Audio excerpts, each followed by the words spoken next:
नमस्कार दोस्तों, डेट है आज की 6 मार्च 2023 और स्वागत है आपका एडिटोरियल डिस्कशन में। आज 3 इश्यूज हम डिटेल से डिस्कस करेंगे। सबसे पहले ग्लोबल पॉलिटिक्स में इंडिया का कद काफ़ी ज़्यादा बढ़ गया है, इंडिया के लिए अच्छा टाइम चल रहा है, इंडिया को इस टाइम को यूज़ करना चाहिए। हैप्पीमन जैकब का ये आर्टिकल है, डिस्कस करेंगे। नीचे वाला जो आर्टिकल है वो आयुर्वेदिक प्रैक्टिस से संबंधित है। मतलब आयुर्वेद में जो डॉक्टर्स प्रैक्टिस करते हैं ना, उनको काफ़ी दिक्कतों का सामना करना पड़ता है। ज़्यादा फुटफॉल रहता नहीं है, मतलब ज़्यादा कस्टमर्स आते नहीं हैं। कैसे जनता का विश्वास इंक्रीज किया जाए आयुर्वेद में, वो सब बातें हम डिस्कस करेंगे इस आर्टिकल में। तीसरा आर्टिकल किसानों की इनकम को इंक्रीज करने से संबंधित है, अशोक गुलाटी का इंडियन एक्सप्रेस में। वो भी ठीक ठाक आर्टिकल है, उसे भी हम डिस्कस करेंगे। डिस्कशन स्टार्ट करने से पहले कोट देख लीजिए। Do you think it is ethical to use falsehood to do something good? क्या देखो, झूठ बोलना कुछ अच्छे अचीव करने के लिए क्या ये सही है? डिबेट करना है आपको 250 वर्ड्स में। देखो, दोनों एस्पेक्ट्स को आपको जस्टिफाई करना है। जैसे मैं आपको एग्जांपल देता हूं, क्यों कई बार झूठ बोलना सही है। मान लीजिए अब नाजीज मार रहे थे ज्यूज को, एक घर में ज्यूज छुपे हुए हैं। अब घर का जो ओनर है वो सच बता दे नाजीज को। नाजीज पूछने आते हैं घर में, क्या आपके घर में ज्यूज हैं? अगर मकान का मालिक बोल दे कि हाँ ज्यूज हैं, तो जाहिर तौर पे जो ज्यूज छुपे हुए हैं यहूदी, उनको नाजीज के द्वारा मार दिया जाएगा। लेकिन यहाँ पे झूठ बोलना कि ज्यूज नहीं हैं, इसे आप जस्टिफाई कर सकते हो। वो झूठ जिससे बड़ा फायदा होता है उसे जस्टिफाई किया जा सकता है कुछ सिचुएशंस में। लेकिन देखो, गांधी जी तो इस प्रकार से बातें बोला करते थे। ये दूसरा एस्पेक्ट है कि झूठ नहीं बोलना चाहिए, गलत काम करोगे तो एंड सही नहीं हो सकता। बट देखो, गांधी जी की बात भी यहां पे ना थोड़ी सी इस केस में ज़्यादा जस्टिफाई करना मुश्किल है कि किसी की जान बचाने के लिए आप छोटा सा झूठ बोलते हो ना, तो वो झूठ जस्टिफाई है, एंड बढ़िया अचीव हो रहा है, तो मीन थोड़ा बहुत गलत हो तो भी चलेगा। समझ गए? तो इसको जस्टिफाई ऐसे करोगे आप कंक्लूजन में कि अगर देखो बिना किसी बात के आप झूठ बोल रहे हो ना, तो वो तो नहीं बोलना चाहिए। लेकिन मेन आर्टिकल का मेन क्वेश्चन का फोकस ये है, कुछ अच्छा करने के लिए आप झूठ बोलते हो, क्या वो एथिकल है? इसका आंसर है यस। अगर आप बहुत अच्छा कर रहे हो और उसके लिए थोड़ा बहुत भी आपको गलत करना पड़े, थोड़ा बहुत आपको झूठ बोलना पड़े, तो इसे जस्टिफाई कर सकते हैं। लेकिन बड़ा पर्पज सर्व होना चाहिए, कोई बड़ा पर्पज। जैसे इस केस में बड़ा पर्पज था जान बचाना, तो ये हमने क्वेश्चन का आंसर थोड़ा सा डिस्कस किया। अब चलिए डिस्कशन स्टार्ट करते हैं। फर्स्ट इंपॉर्टेंट आर्टिकल में हम डिस्कस करेंगे ग्लोबल पॉलिटिक्स में। देखो, अभी इंडिया का ना काफ़ी अच्छा समय चल रहा है। कैसे और किन बातों को इंडिया को ध्यान में रखने की आवश्यकता है, वो सब हम इस आर्टिकल में डिस्कस करेंगे। आप जीएस पेपर सेकंड के इस टॉपिक से आर्टिकल को रिलेट कर सकते हो। हैप्पीमन जैकब के द्वारा ये आर्टिकल लिखा गया है। क्या कंटेस्ट है? देखो, इंडिया ना अभी जियो पॉलिटिक्स में काफ़ी ऊपर चल रहा है। जैसे एग्जाम्पल के तौर पर इंडिया ने ना काफ़ी सारी अच्छी इवेंट्स हाल ही में ऑर्गेनाइज करवाई हैं। जैसे G20 के फॉरेन मिनिस्टर्स की मीटिंग इंडिया में हुई 1 मार्च को और 2 मार्च को। G20 के फाइनेंस मिनिस्टर्स की मीटिंग इंडिया में हुई 22, 23 और 25 फरवरी को। 3 मार्च को क्वेड जिसमें 4 देश हैं, ऑस्ट्रेलिया, जापान, इंडिया और यूएस। क्वेड के फॉरेन मिनिस्टर्स की मुलाकात हुई 3 मार्च को। रायसेना डायलॉग, ORF एक थिंक टैंक है, वो ये डायलॉग ऑर्गेनाइज करवाता है। Raisina dialogue ministry of external affair की मदद से। तो ये भी हाल ही में इंडिया में आयोजित हुआ था 2, 3 और 4 मार्च को। कुछ हफ्ते पहले की बात है, इंडिया ने voice of global south summit भी ऑर्गेनाइज करवाया था 12 जनवरी को और 13 जनवरी को। देखो, डेट वगैरह याद रखने की आवश्यकता नहीं है, लेकिन ये सारे एग्जाम्पल्स देखें ना, राइटर ये बताने की कोशिश कर रहे हैं कि ग्लोबल पॉलिटिक्स में अभी इंडिया काफ़ी ज़्यादा सुर्खियों में है, काफ़ी ज़्यादा एक्टिव है। एक देखो, वो भी समय था जब ग्लोबल पॉलिटिक्स में इंडिया को कंसिडर ही नहीं किया जाता था। इंडिया किसी इशू पर अपनी ओपिनियन भी रखता ना, तो वर्ल्ड की जो बड़ी पावर्स हैं वो इरिटेट हो जाते हैं। जैसे होते नहीं है, नॉर्मल भाषा में हम कहते हैं, अरे भाई तुम तो चुप ही हो जाओ यार, तुम क्यों बोलते हो? तो इंडिया को इस प्रकार से ट्रीट किया जाता था। बट आज के समय में इंडिया की जो वैल्यू है ना ग्लोबल पॉलिटिक्स में, वो काफ़ी ज़्यादा बढ़ गई है। आज का समय है वो इंडिया का है। वो कहते हैं ना, अपना टाइम आएगा तो ग्लोबल पॉलिटिक्स में आज के समय में इंडिया का टाइम चल रहा है। बट राइटर का ये मानना है अपना टाइम जो है ना हमेशा नहीं रहेगा, इसलिए कुछ चीज़ों पर ध्यान देने की इंडिया को आवश्यकता है। सजेशंस राइटर बाद में देते हैं। राइटर कहते हैं देखो हमारे जितने भी प्रधानमंत्री रहे हैं ना, जवाहरलाल नेहरू से लेके प्रधानमंत्री वाजपेयी, प्रधानमंत्री मोदी, सबका यही मानना था कि वर्ल्ड में इंडिया एक बड़ा रोल प्ले करने को डिजर्व करता है। इंडिया का कल्चर, इंडिया की हिस्ट्री, इंडिया की डेमोग्राफी, इंडिया की इकोनॉमिक स्ट्रेंथ, सब इंडिया को मजबूत करते हैं ताकि इंडिया ग्लोबल पॉलिटिक्स में एक बड़ा रोल प्ले कर सके। बट पास्ट में जैसे मैंने आपको बताया इंडिया को हाशिए पर रखा जाता था, इतना एक्टिव इंडिया नहीं हुआ करता था। इंडिया बहुत कमज़ोर था अपने आप को असर्ट करने के लिए। जैसे देखो 1990-91 में एलपीजी क्राइसिस हमारे देश में आए, मतलब एलपीजी रिफॉर्म आए थे, बैलेंस ऑफ पेमेंट क्राइसिस आए। तो जब इंडिया खुद ही इतना कमज़ोर होगा तो कमज़ोर देश की बात कौन सुनेगा। आज इंडिया मजबूत है, मिलिट्री के हिसाब से देखें इंडिया मजबूत है, इकोनॉमी के हिसाब से देखें इंडिया मजबूत है। और इंडिया की अभी फिलहाल मतलब अच्छी चीज़ ये है कि चाइना का इमरजेंस काफ़ी तेज़ी से हुआ है ना, तो चाइना के अल्टरनेटिव के रूप में इंडिया को काफ़ी अच्छी नज़र से देखा जा रहा है। मतलब विभिन्न देश इंडिया को चाइना के अल्टरनेटिव के रूप में देखते हैं। इस वजह से भी इंडिया की जो पहुंच है, या फिर यूं कह सकते हैं इंडिया की जो डिमांड है ग्लोबल पॉलिटिक्स में, वो बढ़ गई है। अब इसके बाद देखो आर्टिकल में ये कहा जाता है इंडिया की एक अच्छी चीज़ पता क्या है, इंडिया ना दो ग्रुप्स के बीच में बैलेंस इस्टेब्लिश करने में काफ़ी सक्षम है। जैसे आप यूक्रेन वार का सबसे बड़ा एग्जाम्पल लीजिए, एक तरफ यूक्रेन को सपोर्ट करने वाले देश हैं जैसे यूएसए, दूसरे वेस्टर्न कंट्रीज, और दूसरी तरफ रशिया, चाइना है। अभी तक देखो इंडिया ने ना यूक्रेन इशू के ऊपर ऐसा कोई स्टैंड नहीं लिया है कि इंडिया से वेस्टर्न कंट्रीज नाराज हो जाएं या फिर रशिया नाराज हो जाए। तो इंडिया ने अच्छा बैलेंस इस्टेब्लिश किया है, और ये बैलेंस इंडिया अक्सर बढ़िया ढंग से मेंटेन करता है। जैसे इवन गल्फ कंट्रीज में आप देख लीजिए, ईरान और सऊदी अरेबिया के बीच में गहरी दुश्मनी है, ईरान और इजराइल के बीच में गहरी दुश्मनी है, बट इंडिया दोनों के साथ मेंटेन करके रखता है, ईरान के साथ भी और इजराइल के साथ भी।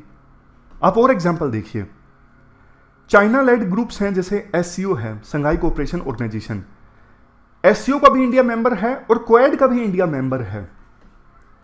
मतलब दो बड़ी पावर्स के बीच में ना इंडिया बढ़िया से बैलेंस इस्टेब्लिश करके रखता है। एक तरफ देखो सिक्योरिटी काउंसिल का मेंबर बनना चाहता है इंडिया, दूसरी तरफ जो ग्लोबल साउथ है, जो गरीब देश हैं, उनकी आवाज भी उठाना चाहता है।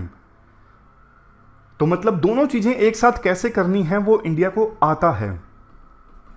अब इंडिया को वैसे ये समझ में आ गया है सिक्योरिटी काउंसिल की सीट, सिक्योरिटी काउंसिल में परमानेंट सीट आसानी से नहीं मिलने वाली है, बहुत मुश्किल है।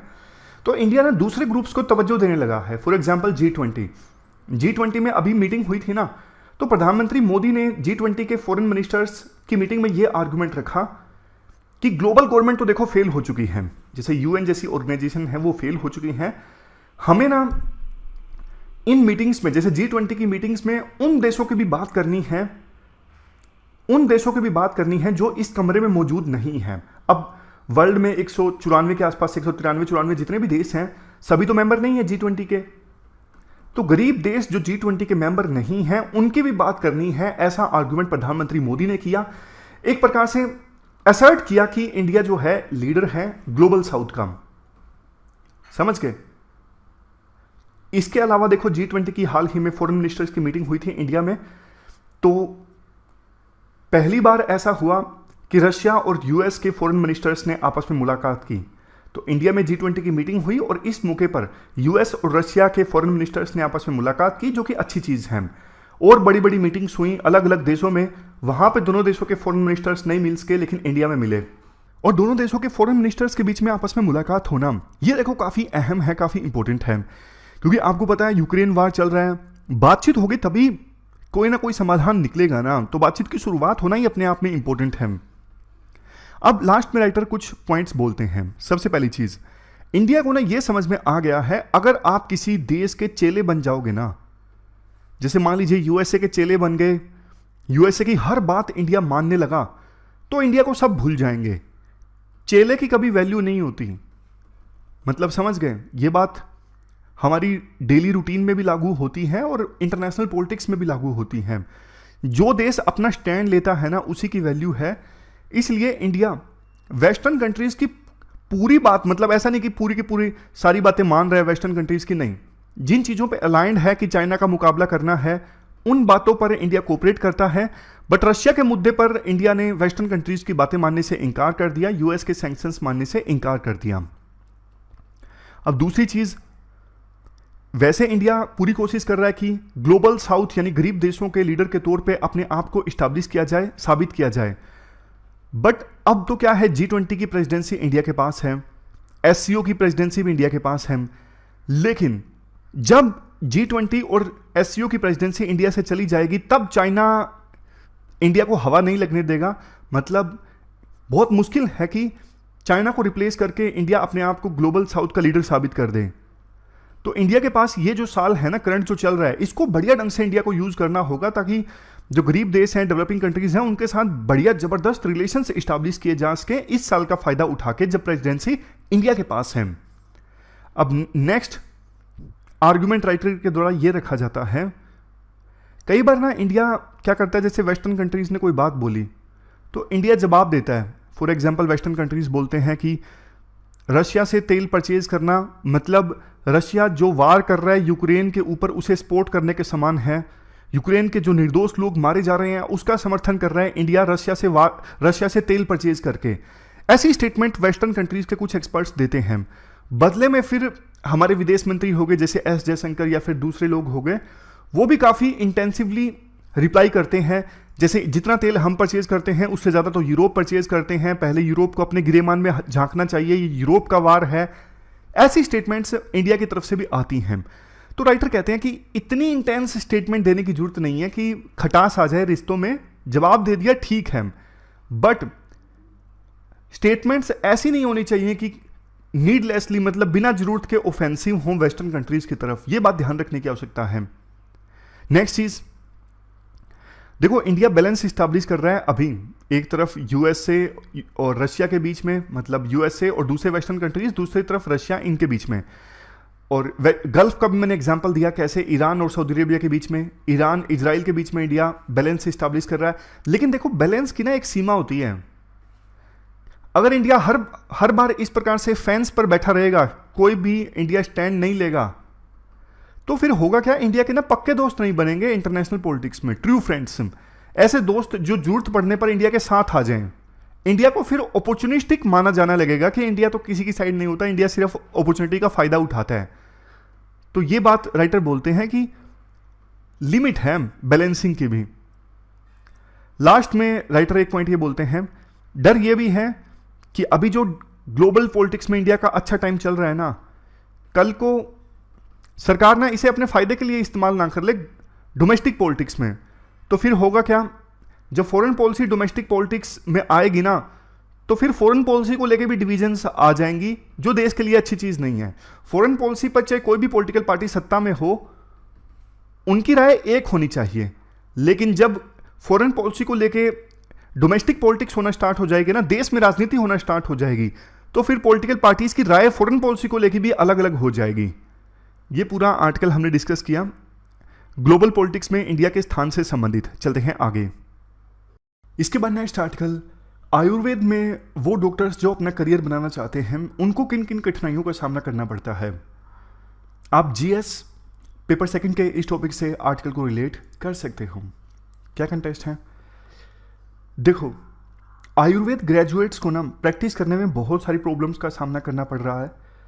ज़्यादा कस्टमर्स उन तक आते नहीं हैं। इस प्रकार की बहुत सारी बातें इस आर्टिकल में डिस्कस की जा रही हैं।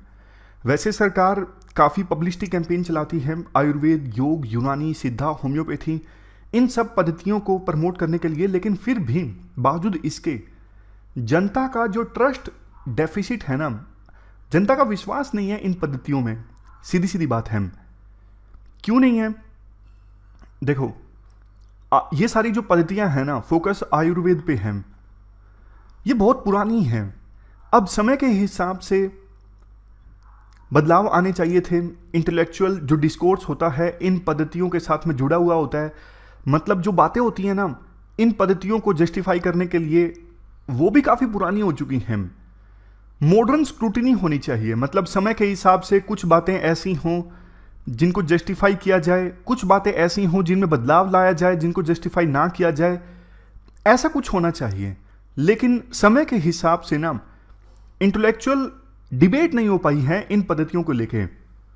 तो पुरानी थ्योरीज को लेके जस्टिफाई किया जाता है इन पद्धतियों को, जैसे आयुर्वेद है। लेकिन सारी की सारी जो पुरानी थ्योरीज है ना वो सही नहीं होती। समय के हिसाब से वो कई थ्योरीज ऐसी हैं जो आज के समय में रेलेवेंट नहीं है। तो इस वजह से दिक्कत ये होती है कि कुछ पुरानी थ्योरीज जिनको लेके आयुर्वेद को जस्टिफाई किया जाता है ना, वो आज के समय में काफी ज्यादा इररिलेवेंट है। आज के समय में उनको जस्टिफाई करना बहुत मुश्किल है, लोग हंसते हैं। इसके बाद आर्टिकल में यह कहा जाता है, अब देखो जो आयुर्वेद ग्रेजुएट है ना, उसको ग्रेजुएशन के दौरान ना बहुत सारी चीजें सिखाई जाती हैं। जो चीजें एक आयुर्वेद ग्रेजुएट को सिखाई जाती हैं ग्रेजुएशन के दौरान, वो सारी प्रैक्टिकल अप्लाई नहीं की जा सकती। कुछ एप्लीकेबल होती हैं, कुछ नहीं होती हैं। अब जब एक ग्रेजुएट प्रैक्टिस करना स्टार्ट करता है ना, वो अपने आप से हिट एंड ट्रायल करता है। जो कुछ मैंने अपनी डिग्री के दौरान देखा है, कौन सी चीजें एप्लीकेबल हैं जिनसे रिजल्ट आता है, कौन सी चीजें एप्लीकेबल नहीं है जिनसे रिजल्ट नहीं आता है। ऐसा करने में ना आयुर्वेद ग्रेजुएट को ना समय लग जाता है, बट इतना जनता वेट नहीं करती। इतने दिनों में उसका ब्रांड खराब हो गया होता है। जब तक कि एक डॉक्टर समझता है ना कि मेरी कौन सी जो मैंने सीखा है, कौन सी चीजें काम कर रही हैं प्रैक्टिकली, कौन सी चीजें नहीं काम कर रही हैं, तब तक उसका ब्रांड खराब हो गया होता है, तब तक उसका नाम खराब हो गया होता है। ये दिक्कतें आती हैं आयुर्वेद डॉक्टर्स को। और एक बड़ी दिक्कत ये आती है कि लोग ना तुरंत रिजल्ट चाहते हैं। जैसे एलोपैथी में होता है, मॉडर्न मेडिसिन में, जैसे सर दर्द हो रहा है, आपने क्रोसिन ली, डिस्प्रिन ली, एकदम से आपको आराम मिल गया। बुखार फील हो रहा है, पैरासीटामोल ली, आपको आराम फील हो गया, बुखार उतर गया।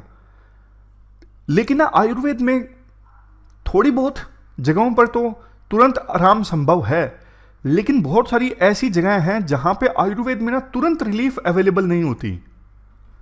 तो इस वजह से भी आयुर्वेद के ऊपर जनता का जो ट्रस्ट है वो कम हो जाता है। जबकि देखो आयुर्वेद है सही, आयुर्वेद ना इमीडिएट पेशेंट ग्रेटिफिकेशन पे फोकस नहीं करता कि बस इमीडिएटली कैसे ना कैसे करके जनता को, पेशेंट को रिलीफ प्रोवाइड कर दी जाए, पेशेंट को खुश कर दिया जाए। इस चीज में विश्वास नहीं करता Ayurveda. Ayurveda complete patient wellness में विश्वास रखता है। बट वही बात है, उसके लिए ना समय चाहिए। क्या सॉल्यूशन है? अब इसके पीछे ना 2 सॉल्यूशन बताते हैं राइटर। सॉल्यूशन बताने से पहले एक और दिक्कत है, वो भी उसके बारे में मैं आपको बता देता हूं। एक तरफ देखो आयुर्वेद की कुछ प्रैक्टिसेस में ऑलरेडी जनता का विश्वास नहीं है, मतलब इंटेलेक्चुअली समय के हिसाब से वो थ्योरी सही नहीं है। लेकिन कुछ आयुर्वेद की फील्ड के एक्सपर्ट्स ऐसे हैं जो ज़्यादा पब्लिसिटी प्राप्त करने के लिए ना अनाप शनाप दावे कर देते हैं। इससे फिर आयुर्वेद को और नुकसान हो जाता है। ये भी एक बड़ी दिक्कत है। मतलब जो चीज़ सही है वो तो आप सही ठहराओ, जो आयुर्वेद में चीज़ गलत है ना उसको समय के हिसाब से उसमें बदलाव लाओ, ना कि पुरानी चीज़ है इसलिए उसको जस्टिफाई करो कि जो भी आयुर्वेद से जुड़ी हुई पुरानी चीज़ है वो सारी की सारी सही है। ऐसा नहीं होना चाहिए। अब सॉल्यूशन जो राइटर देते हैं वो भी अपने आप में काफ़ी इनोवेटिव है। राइटर कहते हैं सबसे पहली चीज़ देखो, ऐसे कोई कानून बनना चाहिए जिसमें आयुर्वेद डॉक्टर्स को अलाउ किया जाए कि वो भी मॉडर्न मेडिसिन को प्रैक्टिस कर सकें। जैसे ये मॉडर्न मेडिसिन होती है ना एलोपैथी वाली, ये पैरासीटामोल टाइप, जो आयुर्वेद डॉक्टर्स हैं अभी तक उन्हें प्रिस्क्राइब नहीं कर सकते। उन्हें सिर्फ आयुर्वेदिक मेडिसिन को ही प्रिस्क्राइब करना होता है। लेकिन राइटर कहते हैं आयुर्वेदिक डॉक्टर्स को ना कोई आप छोटा मोटा कोर्स करवा दो, डिप्लोमा टाइप का, उन्हें ट्रेनिंग दे दो और फिर उन्हें अलाउ कर दो कि वो भी मॉडर्न मेडिसिन प्रिस्क्राइब कर सकें। जहां पे मतलब आयुर्वेद में इमीडिएट रिलीफ उपलब्ध नहीं है, वहां पे मॉडर्न मेडिसिन को प्रिस्क्राइब किया जा सके, ऐसा प्रोविजन होना चाहिए। इसका फायदा ये होगा, वैसे भी देखो प्राइमरी डॉक्टर्स की बहुत कमी है हमारे देश में, तो आयुर्वेदिक डॉक्टर्स को एक कोई कोर्स करवा के अगर उन्हें इजाजत दी जाएगी कि वो भी प्राइमरी उपचार कर सकें, प्राइमरी केयर प्रोवाइड कर सकें, प्राइमरी जो मॉडर्न मेडिसिन हैं उन्हें प्रिस्क्राइब कर सकें, तो प्राइमरी डॉक्टर्स की जो कमी है ना प्राइमरी केयर में, वो कमी को पूरा किया जा सकता है। और दूसरी चीज ये है, एविडेंस बेस्ड अप्रोच अपनाने की आवश्यकता है आयुर्वेदिक थ्योरीज में भी। सारी की सारी आयुर्वेदिक थ्योरी सही नहीं है, जिनका एविडेंस है, जिनको जस्टिफाई किया जा सकता है, उनको तो यूज करो। अब ऐसी पुरानी थ्योरीज जिनको आज के समय में जस्टिफाई करना मुमकिन नहीं है, उनको फिर मस्ट जस्टिफाई करो। इससे पूरे आयुर्वेद पे क्वेश्चन खड़े हो जाते हैं, ऐसा राइटर सजेस्ट करते हैं। तो ये पूरा आर्टिकल हमने डिस्कस किया आयुर्वेद से संबंधित। अब चलते हैं आगे। इसके बाद आज का जो तीसरा आर्टिकल है वो देखो इंडियन एक्सप्रेस का है, अशोक गुलाटी का, किसानों की इनकम को कैसे डबल किया जाए। देखो 28 फरवरी 2016 को प्रधानमंत्री मोदी ने अपनी ये ड्रीम शेयर की थी कि मेरा सपना है किसानों की इनकम डबल होनी चाहिए जब इंडिया आज़ादी के 75 ईयर्स पूरे करे। अब इंडिया की आज़ादी को मिले 75 ईयर्स पूरे हो गए हैं। इंडिया अमृत काल में भी एंटर कर गया है। अमृत काल मतलब वो समय जब इंडिया को आज़ादी को 75 वर्ष पूरे हो गए और 100 वर्ष पूरे हो गए। बीच का जो समय है, जो 25 साल अभी जो चल रहे हैं, इन्हें अमृत काल कहा गया है। राइटर ये कहते हैं, देखो ये जो ड्रीम है ना प्रधानमंत्री मोदी की, काफ़ी नोबल ड्रीम है, क्योंकि एक तरफ किसानों की इनकम को डबल किया जाता है, सीधा सीधा गरीबी को दूर करने की दिशा में हम आगे बढ़ेंगे। दूसरी तरफ देखो, अगर हमें ओवरऑल जीडीपी में हायर ग्रोथ रेट इंश्योर करनी है तो भी किसानों की इनकम को इंक्रीज करना जरूरी है, क्योंकि आज के समय में मैन्युफैक्चरिंग सेक्टर जो है ना वो डिमांड कंस्ट्रेंट फेस कर रहा है। मतलब जितनी डिमांड होनी चाहिए उतनी डिमांड मैन्युफैक्चरिंग सेक्टर में अभी है नहीं। तो एग्रीकल्चर सेक्टर उचित ग्रोथ रेट से आगे बढ़ता रहे, ये इंश्योर करने के लिए किसानों की इनकम को इंक्रीज करना जरूरी है। किसानों को रिलीफ प्रोवाइड करने के लिए ना सरकार आज के समय में बहुत सारी चीज़ें करती हैं। मतलब बहुत सारी सब्सिडी सरकार देती है। जैसे एग्जाम्पल के तौर पर फर्टिलाइजर पर सरकार के द्वारा जो सब्सिडी दी जाती है वो देखो अब 2 लाख करोड़ को भी क्रॉस कर चुकी है। जब यूरिया का ग्लोबल प्राइस $1000 पर मैट्रिक टन है ना, इंडिया में यूरिया का प्राइस $70 पर टन के आसपास। सोच के देखिए, जमीन आसमान का फर्क। यूरिया का दाम इंडिया में बहुत ज़्यादा कम, क्योंकि सरकार इस पर सब्सिडी देती है। प्रधानमंत्री किसान सम्मान निधि स्कीम है, 6,000 रुपये किसान को दिए जाते हैं जो छोटे और मंझले किसान हैं। एक साल में 6,000 रुपये और टोटल खर्चा स्कीम पर कितना, 60,000 करोड़। इसके अलावा प्रधानमंत्री गरीब कल्याण योजना के तहत भी बहुत से किसान फूड ग्रेन्स प्राप्त करते हैं फ्री में, जैसे 5 किलोग्राम पर पर्सन पर मंथ। और बहुत सारी स्कीम्स हैं किसानों के लिए। क्रॉप इंश्योरेंस स्कीम, उसमें भी सरकार सब्सिडी देती है। किसान क्रेडिट कार्ड, इसमें सरकार इंटरेस्ट रेट पर सब्सिडी देती है।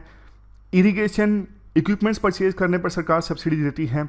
मतलब किसानों को ना सरकार ऑलमोस्ट एक साल में 4 लाख करोड़ रुपए की सब्सिडी देती है, क्योंकि और बहुत सारी चीज़ें हैं, जैसे फ्री में बिजली, फ्री में पानी, अलग अलग राज्यों में अलग अलग प्रोविजन है इसका।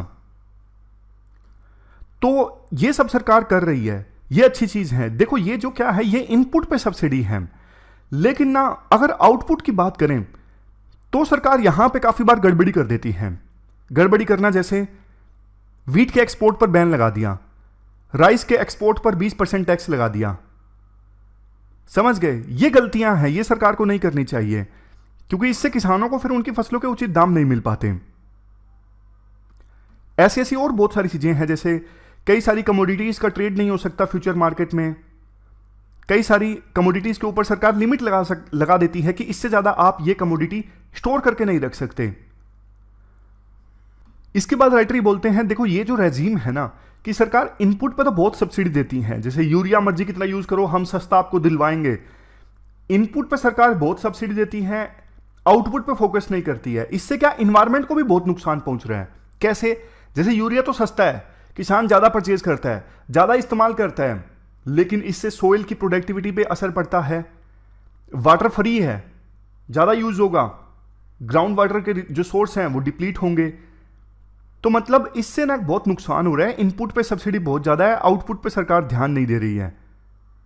तो राइटर सजेस्ट करते हैं हमें ना ऐसी क्रॉप्स को सपोर्ट करना चाहिए, जैसे मिलेट्स हैं, पल्सेस हैं, ऑयल सीड्स हैं, हॉर्टिकल्चर क्रॉप्स हैं, जिनसे ना इन्वायरमेंट को भी फायदा हो, जिन्हें उगाया जाए ना तो ना सिर्फ, क्योंकि देखो इन क्रॉप्स में ना न्यूट्रिशन की वैल्यू बढ़िया होती है, तो इनको जनता कंज्यूम करेगी, उन्हें फायदा होगा, कार्बन एमिशंस कम होंगे और किसानों को भी फायदा होगा। बट देखो दिक्कत ये है, जो ये व्हीट एंड राइस का रेजीम है ना, उसको छोड़ के सरकार यहां पर ना आ नहीं पा रही है अभी तक।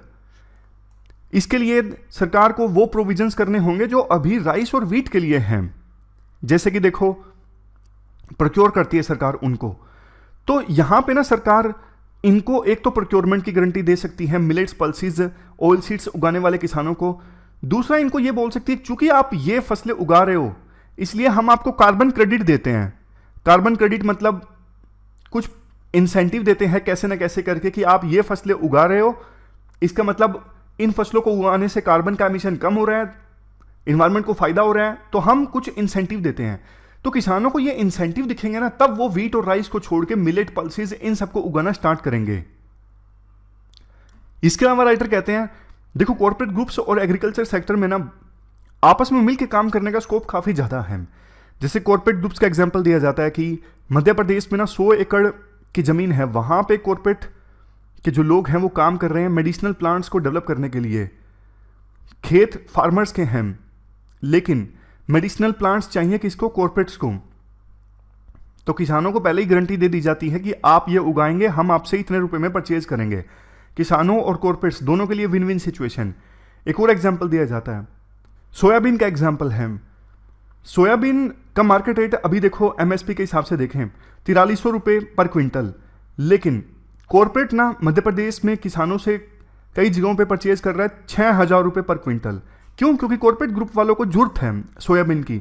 सोया आइसक्रीम, सोया मिल्क पाउडर, सोया योगर्ट, ये सब प्रोडक्ट्स डेवलप करने के लिए। तो ऐसा कॉम्बिनेशन बिठाना जरूरी है कि फार्मर्स और कॉर्पोरेट ग्रुप्स के बीच में डायरेक्ट लिंकेज हो, दोनों के लिए विन विन सिचुएशन रहे। कॉर्पोरेट फार्मिंग का कंसेप्ट आया था लेकिन वो हमारे देश में ना अभी तक ज़्यादा डेवलप नहीं हो पाया है। तो लास्ट में राइटर ये कहते हैं देखो किसानों की इनकम इंक्रीज होनी चाहिए, लेकिन इसके साथ साथ इस प्रकार से इंक्रीज हो कि इन्वायरमेंट को नुकसान ना पहुंचे। हमें यह समझने की आवश्यकता है कि कोई शॉर्टकट नहीं है किसानों की इनकम को इंक्रीज करने के लिए। बेटर सीड्स देके प्रोडक्टिविटी इंक्रीज की जाए फसल की, बेटर इरिगेशन फैसिलिटीज हो, किसानों की जो फसल है उसे बिना रुकावट के मार्केट एक्सेस मिले, हाई वैल्यू जो क्रॉप्स हैं उन्हें डाइवर्सिफाई किया जा सके। जैसे अभी हमने डिस्कस किया मिलेट्स वगैरह, इनको भी उगाना इनको भी उगाने की आवश्यकता है। तो ये एफर्ट्स लगातार अगर लाए जाएंगे ना तो किसानों की इनकम डबल होगी। अदरवाइज ये जो ड्रीम है ना किसानों की इनकम को डबल करने से संबंधित, ये अनफुलफिल्ड ही रह जाएगी, ऐसा आर्टिकल में मानना है। तो ये पूरा आर्टिकल हमने डिस्कस किया। हमारी आज की इस डिस्कशन में इतना ही है। आज 3 इश्यूज हमने डिटेल से डिस्कस किए। Thank you very much for discussion.